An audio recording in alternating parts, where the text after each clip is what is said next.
Hey guys, what's up? Today we are going to talk about this colorful house in the bay. I made these three kind of moods: the night, the cloudy, and the sunset. Actually, no, actually, it's not the sunset. This is the daylight. This is the scene. Uh, it's a pretty simple scene, actually. There is nothing fancy at all about this scene. Um, Let me take a render. So actually it's rendering very fast as well. I use this texture.com website to find my reference for the building.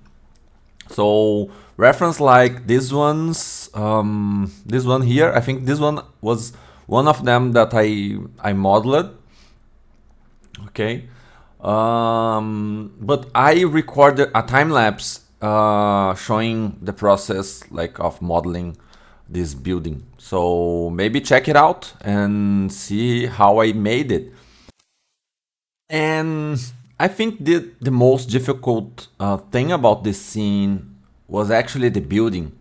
Was the most time-consuming thing in this entire scene, because the rest of the scene was basically I took models from Quixel. The texture was from Quixel as well. These trees I took them from the last project I made.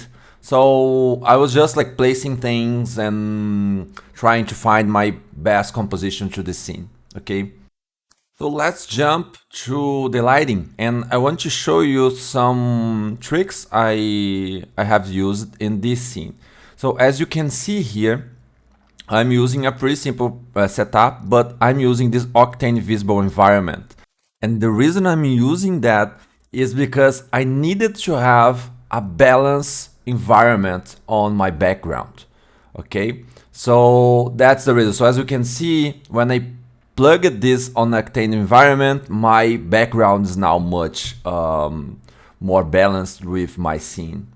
But if I needed to achieve the same result without this Octane visible environment, I had to decrease the exposure. But if I decrease the exposure, my entire scene gets darker.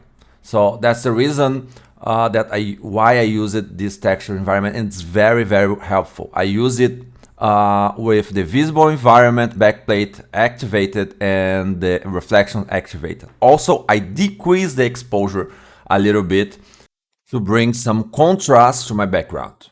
Okay, so I leave this very simple trick to you guys, because you always can do it in Photoshop, but sometimes I think it's better you do it in the render.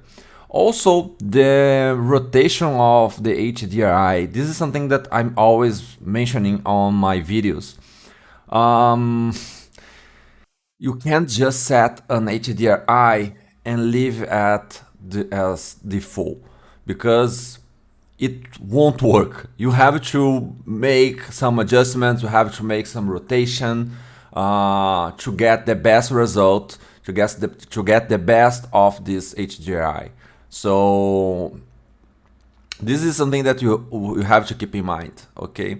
And I used in all of these three moods, I had to make some adjustments on the HDRI. For example, this is the overcast, and the overcast, as you can see, is totally messed up.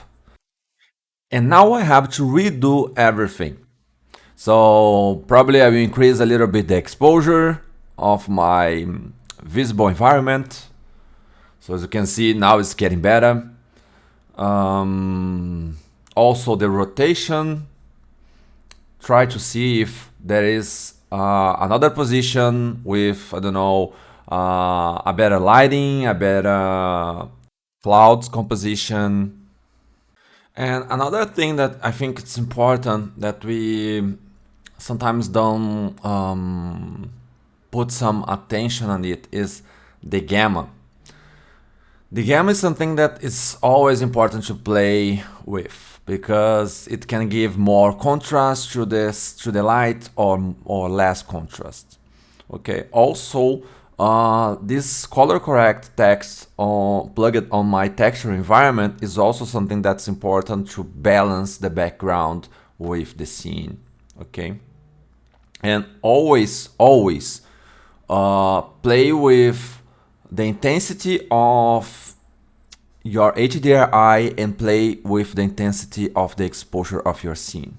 Okay, because you have to bring the balance, you have to bring the balance together. Actually, you can't just find a way to bring the balance only using the kernel setup. Okay, you have to use the camera as well. Okay, so this is very important. No matter what you do, you have to put these two together. Okay, so let's switch to the night HDRI. Okay, so here you go. As you can see, we still need to do some adjustments. It's not bad. It's good, but can be better. It always can be better. So you don't have to be satisfied with the first result again. Okay, so let's decrease a little bit the exposure, rotate again a little bit the HDRI, see if you can get some better results, better clouds. Adjust also, like, the clouds is important in the composition of the scene. As it is a night scene, maybe I will decrease a little bit more the exposure and try to bring some lights from the buildings. Okay, and this is what I was thinking about when I was creating this scene. Okay, so I was trying to bring this dark environment and also this warm light coming from the windows of these buildings. So basically what I made was select some part of some windows actually of these buildings and light it up using this black body emission. Okay, and I didn't light everything up. I just select some of these windows and the idea was like to pretend that there was someone living in there in that moment, and some was like totally turned off. The lighting was totally turned off. That means that they were not there at the moment. And yeah, basically was that, and why I didn't put more stuffs on the streets and things like that, because this was not what I was thinking. I was planning to have like these different moods, and also I really like this colorful house. I've seen a lot of this colorful house in Europe, and I really like it. So that's the reason. But maybe in the future I can like improve this image and put more stuffs in it. And yeah, why not? Okay. So thank you guys. Thanks a lot for watching my videos. And if you like it, please subscribe to my channel and leave a like. Okay. Thank you very much, and see you in the next video.